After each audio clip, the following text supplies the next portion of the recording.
दोस्तों, यहाँ हमसे घरेलू परेशानी हैंडल नहीं हो पाती और अब देश में चल रहे परेशानियों को भी झेलना पड़ रहा है। अभी हम देश के कोने-कोने में हो रहे बच्चों की चोरी के मामलों से उबरे नहीं थे कि अब देश में हो रहे सिलेंडर गैस की किल्लत को भी झेलना पड़ेगा।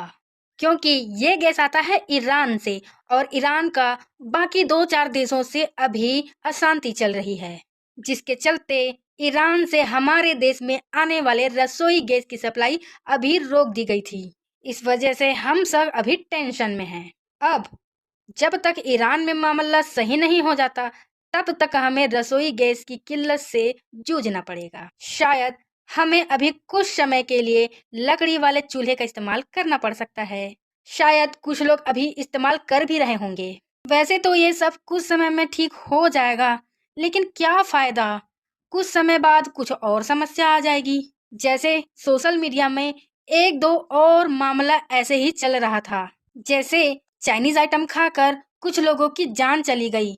एक और है कि पैकेट वाले फूड खाकर कुछ बच्चों की हालत बहुत गंभीर हो गई और कुछ की तो जान ही चली गई। सोशल मीडिया में बहुत सी इसी तरह की चीजें चलती रहती है। सोशल मीडिया एक तरह से टेंशन देने का काम ही करती है। मैं ये तो नहीं कह रही कि ये सब बातें झूठ है, सच नहीं है, पर आज के मिलावटी जमाने पर टेंशन है कि खत्म होने का नाम ही नहीं लेती।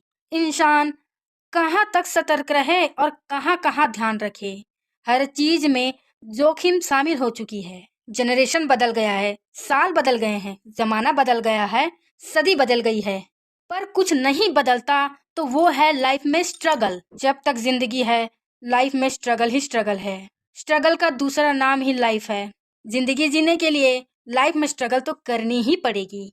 अगर देश में प्रॉब्लम है तो वो हमारे लाइफ में असर करती है, और हमारी लाइफ में प्रॉब्लम है तो फिर चाहे जितना भी फ्यूचर प्लानिंग कर ले तो ज़रूरी नहीं कि आपकी प्लानिंग सक्सेस होगी।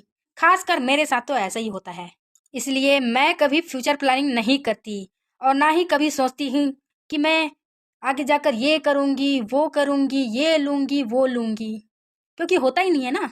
बस जैसी ज़िंदगी चलती जा रही है वैसे मैं भी चलते जा रही हूँ। समय के आगे अपनी तो नहीं चलती भाई। आप भी सोच रहे होंगे कि आखिर ये कहना क्या चाहती है, तो ज्यादा मत सोचो दोस्तों, मैं तो बस अपना मन हल्का कर रही थी। अगली बार फिर आऊंगी आपका सर खाने।